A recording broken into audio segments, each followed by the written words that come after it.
Hello everyone, welcome to my channel. இன்றைக்கி நம்ம வீட்டில் வரலட்சுமி பூஜை எப்படி பண்ணியிருந்தேன் அப்படின்றது தான் உங்கள் கூட ஷேர் பண்ண போகிறேன்.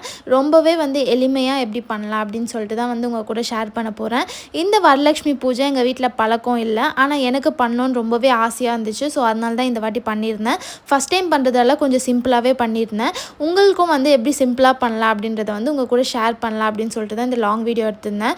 இந்த வரலட்சுமி பூஜை யார் வேணால் பண்ணலாங்க. உங்களுக்கு இன்ட்ரெஸ்ட் இருந்துச்சுன்னா கண்டிப்பாக பண்ணலாம். அதில் எந்த ஒரு தப்புமே கிடையாது. ஃபர்ஸ்ட் பூஜை சாமான் எல்லாமே வாஷ் பண்ணிவிட்டு நல்லா பொட்டெலாம் வச்சுட்டேன். இது பிஃபோர் டே எடுத்த விலாக் தான் இது. நான் பிஃபோர் டேவே சாமியை வீட்டுக்கு அழைச்சிட்டேன். ஸோ அதனால் பிஃபோர் டே மார்னிங்கே பூஜை வேலையெல்லாம் ஸ்டார்ட் பண்ணிட்டேன். ஃபஸ்ட்டு பூஜை சாமான் எல்லாமே நல்லா பொட்டு வச்சு எடுத்து வச்சுக்கிட்டேன். நான் ரொம்பவே சிம்பிளாக தாங்க பண்ணியிருந்தேன். கலசம் வச்சு தான் பண்ணியிருந்தேன். கலசம் வச்சும் பண்ணலாம், இல்லைன்னா படம் வச்சு கூட பண்ணலாம். அது நம்ம இஷ்டம் தான். கலசம் வச்சு பண்ணால் ரொம்ப நல்லதுன்னு சொல்லியிருந்தாங்க. ஃபஸ்ட்டு இந்த மாதிரி ஒரு பிளேட் எடுத்துக்கோங்க. அது வெள்ளி பிளேட்டும் எடுத்துக்கலாம், இல்லைன்னா இந்த மாதிரி பித்தளை பிளேட்டுமே நம்ம எடுத்துக்கலாம், இல்லைன்னா இந்த மாதிரி ராகி பிளேட்டும் எடுத்துக்கலாம். எது வேணாலும் எடுத்துக்கலாம். ஃபஸ்ட்டு இந்த மாதிரி பிள்ளையாரை வச்சிடணும். அதுதான் நம்ம ஃபஸ்ட்டு பண்ண வேண்டியது. நெக்ஸ்ட்டு கலச சொம்பு எடுத்துகிட்டு இந்த மாதிரி அரிசி, பச்சை அரிசி தாங்க யூஸ் பண்ணணும். அதுக்கப்புறம் உங்களுக்கு தேவையான எல்லாமே நீங்கள் போட்டுக்கலாம். லைக் லெமன் போடலாம், பச்சை கற்பூரம் போடலாம், அண்ட் வாசனை பொருட்கள் எது வேணாலும் போடலாம். மஞ்சள், குங்குமம் எல்லாமே போட்டுக்கலாம். வெத்தலை பாக்கு எல்லாமே உள்ளே போட்டுட்டு நீங்கள் வச்சுக்கணும். இதில் சில பேர் தண்ணியாலுமே கலசம் ரெடி பண்ணுவாங்க. நான் அரிசியால் தான் ரெடி பண்ணியிருந்தேன். இதில் நீங்கள் கோல்டு, சில்வர் எது வேணாலுமே போட்டுக்கலாங்க.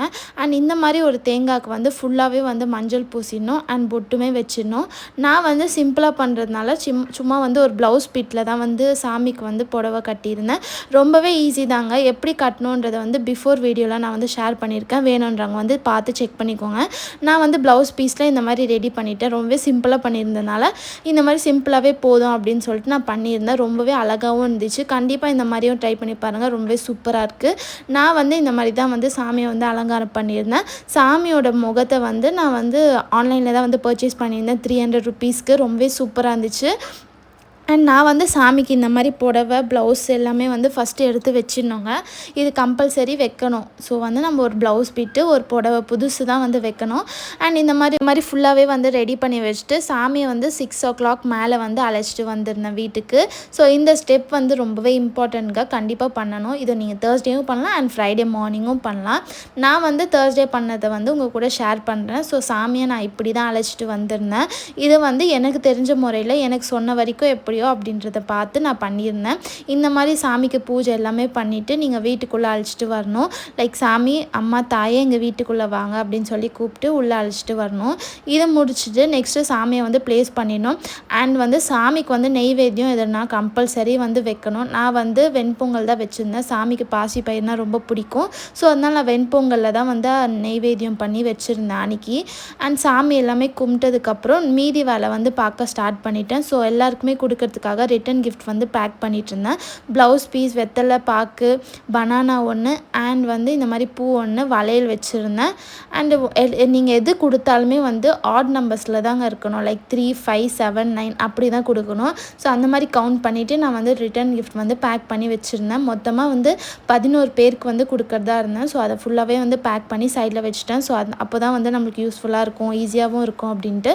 இதை நெக்ஸ்ட் டே சாமிக்கு இந்த மாதிரி நெய்வேத்தியம்லாம் வச்சுட்டு பூஜை பண்ண 6:30 மேலே தான் ஸ்டார்ட் பண்ணியிருந்தேன்.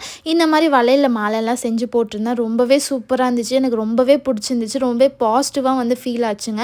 எனக்கு கண்டிப்பாக இந்த பூஜை நெக்ஸ்ட் இயர் பண்ணுவேன். கண்டிப்பாக உங்கள் கூடயும் ஷேர் பண்ணிக்கிறேன். எனக்கு ரொம்பவே பாசிட்டிவாக ஃபீல் ஆச்சு. நீங்களும் பண்ணனா கண்டிப்பாக இந்த வீடியோவில் உங்களுக்கு கொஞ்சமாச்சும் யூஸ்ஃபுல்லாக இருக்கும்னு நினைக்கிறேன். நம்ம வீட்டுக்கு சுமங்கலி எல்லாருமே வந்திருந்தாங்க. அவங்க எல்லாருக்குமே பிரசாதம்லாம் கொடுத்துட்டு, ரிட்டன் கிஃப்ட்லாம் கொடுத்துட்டு பூஜைலாம் பண்ணிவிட்டு ரொம்பவே சூப்பராக முடிஞ்சிச்சு. உங்களுக்கு ஏதாச்சும் டவுட் இருந்துச்சுன்னா கண்டிப்பாக கமெண்ட்ஸில் சொல்லுங்கள். நான் கண்டிப்பாக உங்களுக்கு ரிப்ளை பண்ணுறேன். எங்கள் வீட்டு பூஜை எனக்கு நினச்ச மாதிரியே நடந்து முடிஞ்சிச்சு. உங்களுக்கு இந்த வீடியோ பிடிச்சிருந்துச்சுன்னா சப்ஸ்கிரைப் பண்ணிக்கோங்க.